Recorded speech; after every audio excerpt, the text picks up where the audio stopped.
दिल्ली से सिलीगुड़ी एक ऐसी बुलेट ट्रेन परियोजना जो देश की सबसे लंबी परियोजना बन जाएगी। फिलहाल पहले चरण में जहां दिल्ली से वाराणसी तक इसे बनाया जाएगा, वहीं दूसरे चरण में इसे वाराणसी से सिलीगुड़ी तक तैयार किया जाएगा।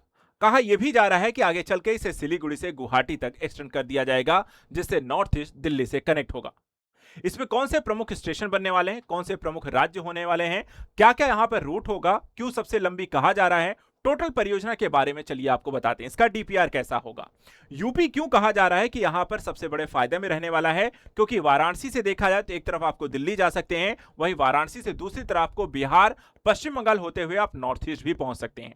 पूरी जानकारी इस परियोजना के बारे में डिटेल से मैप के माध्यम से आपको आसान भाषा में समझाता हूं, तो वीडियो को पूरा जरूर देखिए अगर आप भी जानना चाहते हैं आखिर क्या है ये सबसे बड़ी बुलेट ट्रेन परियोजना जो दिल्ली से सिलीगुड़ी तक चलने वाली है।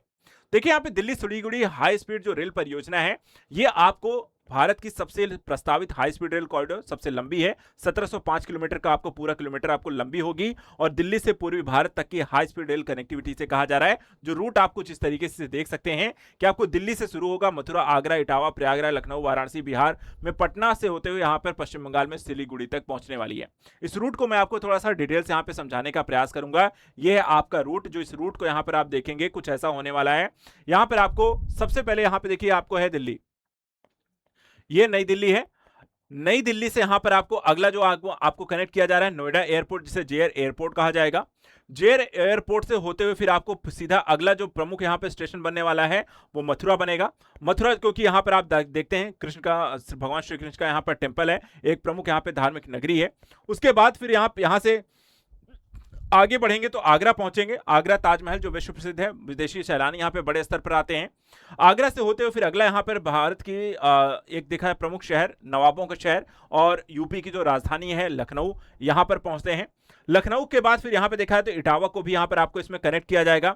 इसके बाद आप आगे बढ़ेंगे तो यहां पर आपको देखा जाए इसमें आपको कानपुर है, कानपुर के साथ साथ इसमें आपको देखा जाए तो प्रयागराज जो कि संगम सिटी है उसे यहां पे जोड़ा जाएगा। उसके बाद देखा जाए तो यहां पे आपको वाराणसी है, वाराणसी को इसमें शामिल कर लिया जाएगा। वाराणसी के बाद अगला जो इसमें आपको बनाया जाएगा गाजीपुर है। गाजीपुर फोर्ट यहां पर आपको स्थित है। ये आपको देखा जाए तो आप यहां पर सीधे एंट्री करते हैं, इसके बाद आप पहुंच जाएंगे बिहार। बिहार में देखा जाए तो एक स्टेशन आपको बनाया जाएगा पटना, और पटना के बाद यहां पर देखा जाए तो आप अगला स्टेशन यहां पे आपको सिलीगुड़ी पहुंच जाएंगे। इस तरीके से आपको देखा जाए तो दिल्ली सिलीगुड़ी जो बुलेट ट्रेन है यहां पर इस परियोजना के तहत आपको विकसित की जा रही है, जो आपको दिल्ली से एक स्टेट यहां पर देखा है तो नई दिल्ली जो यहां पर आपको है, दूसरा यहां पर देखा है तो यूपी है, तीसरा इसमें आप देखें तो बिहार है, और चौथा यहां पे देखें तो वेस्ट बंगाल को आपको कनेक्ट करता हुआ दिखाई देगा। ये पूरा रूट इसमें होने वाला है। तो इस तरीके से अगर हम देखें जो इंपॉर्टेंस आपने हमने हमने यहाँ पे देख ली है कि ये सभी जो है, नई दिल्ली है प्रारंभिक स्टेशन होगा, नोएडा जो है अंतर्राष्ट्रीय एयरपोर्ट है, मथुरा धार्मिक पर्यटन है, आगरा ताजमहल है, इटावा लैंड सफारी है, लखनऊ उत्तर प्रदेश की राजधानी है, प्रयागराज त्रिवेणी संगम है, वाराणसी देखा है काशी विश्वनाथ है, गाजीपुर पूर्वांचल का क्षेत्र है, पटना जो है बिहार की राजधानी होने वाला है, और सिलीगुड़ी जो है यहाँ पर आपको देखा जाए तो ये पूरा जो रीजन यहाँ पर हम देख रहे हैं वो कुछ इस तरीके से विकसित होगा 1705 किलोमीटर का। बात करें कि कौन से प्रमुख धार्मिक एवं पर्यटन स्थल होने वाले हैं, तो अभी हमने बताया कि जैसे कि मथुरा है, श्री कृष्ण जन्मभूमि है, आगरा है, ताजमहल है विश्व प्रसिद्ध, प्रयागराज में त्रिवेणी संगम है, काशी विश्वनाथ धाम वाराणसी में है, पटना में गोलघर है, और सिलीगुड़ी जो है दार्जिलिंग का प्रवेश द्वार है। तो ये प्रमुख पर्यटक स्थल हैं, धार्मिक स्थल हैं, जहां पर बड़ी संख्या में सैलानी आते हैं, पर्यटक आते हैं, आस्था के एक प्रमुख केंद्र हैं, और इनको बुलेट ट्रेन परियोजना के माध्यम से इंटरकनेक्ट भी किया जा रहा है। दिल्ली सिलीगुड़ी हाई यहाँ पर स्पीड रेल का प्रमुख जो इंफ्रास्ट्रक्चर कनेक्टिविटी होगी वो भी बात देख लेते हैं। देखिए नई दिल्ली जो प्रारंभिक स्टेशन हो, इसके बाद नोएडा इंटरनेशनल एयरपोर्ट से जो सबसे नवीनतम है उसे कनेक्ट किया जाएगा। दूसरा एलिवेटेड हाई स्पीड ट्रैक तैयार किए जाएंगे जिसमें यहाँ पर ये आपको रन होगी। प्रमुख नदियों पर पुल बनाए जाएंगे, जहां पर देखा है गंगा यमुना जैसी नदियां होंगी, और कई सारी यहाँ पे सुरंगें बनाई जाएंगी जैसे नोएडा के क्षेत्र में है जहां से ये होकर के गुजरेंगी। तो इनके लिए यहाँ पर देखा जाए एयरपोर्ट्स हो गए, पुल हो गए, सुरंगें हो गई, और आपको एलिवेटेड हाई स्पीड ट्रैक्स जो होंगे इस बुलेट ट्रेन को संचालित करने के लिए बनाई जाएंगी। दिल्ली सिलीगुड़ी हाई स्पीड यहां पर संभावित जो रेल है इसके चल जाने से फायदा क्या है, देखिए सबसे पहले तो दिल्ली और पूर्वी भारत की एक तेज कनेक्टिविटी मिलती है। पर्यटन व्यापार उद्योग को यहां पर गति मिलेगी, क्योंकि यहां पर पर्यटकों को मथुरा या जाना है, या फिर आपको आगरा जाना है, या फिर आपको हम देखें लखनऊ से होते हुए प्रयागराज या वाराणसी जाना है, एक ही रूट पे आप जा सकते हैं। वो भी बहुत ही कम समय, 2 से ढाई घंटे में यहाँ पर आपको रूट ट्रैवल कर सकते हैं। सड़क और हवाई यातायात पर इससे दबाव भी लोगों का कम होगा। उत्तर प्रदेश, पश्चिम बंगाल, बिहार जैसे राज्यों को फायदा होगा। नोएडा एयरपोर्ट, वाराणसी और पटना को यहाँ पर बेहतर कनेक्टिविटी आपको मिलती हुई दिखाई दे रही है। इसके अलावा देखा जाए, जो समय की मैंने कहा कि कितना यहाँ पर बचत होने वाली है, तो जहां दिल्ली से लखनऊ 7 से 8 घंटे लगते हैं, वो मात्र आपको 2 घंटे में हो जाएंगे।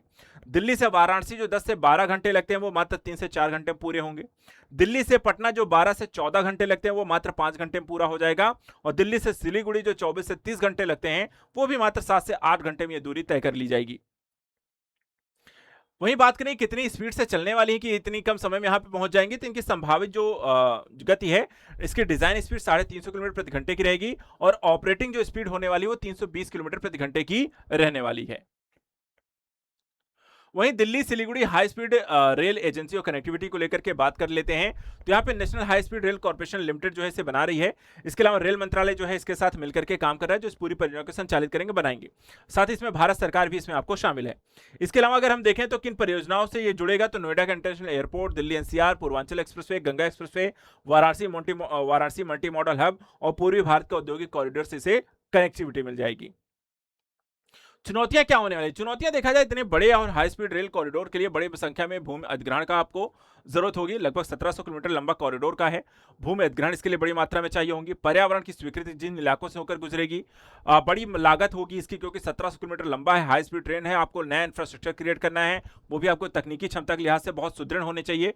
अनेक नदियों पर आपको इसके लिए पुल अलग से बनाने पड़ेंगे। घनी आबादी वाले क्षेत्रों से गुजरता है, उसके लिए आपको अलग से व्यवस्था करनी पड़ेगी। तो ये सारी यहाँ पे कुछ प्रमुख चुनौतियां जिसको यहाँ पर पूरा करना होगा, उन्हें दरकिनार करना होगा और उनके लिए यहाँ पर बेहतर एक इंफ्रास्ट्रक्चर क्रिएट करना होगा। अगर ऐसा करने में सक्षम होते हैं, तब जाकर के कहीं आपको भारत की सबसे लंबी बुलेट ट्रेन परियोजना को आने वाले एक दशक में शायद बनकर के तैयार हो जाए, तो बहुत बड़ी बात होगी। क्योंकि अभी भी देखा जाए तो यह प्रस्तावित और डीपीआर चरण में है और इसे पूरा होने में लंबा समय लग सकता है। फिर भी लेकिन भविष्यगत ये इस योजना के पूरे हो जाने से कई सारे राज्यों और जिलों को यहां पर सीधा सीधा फायदा होने जा रहा है।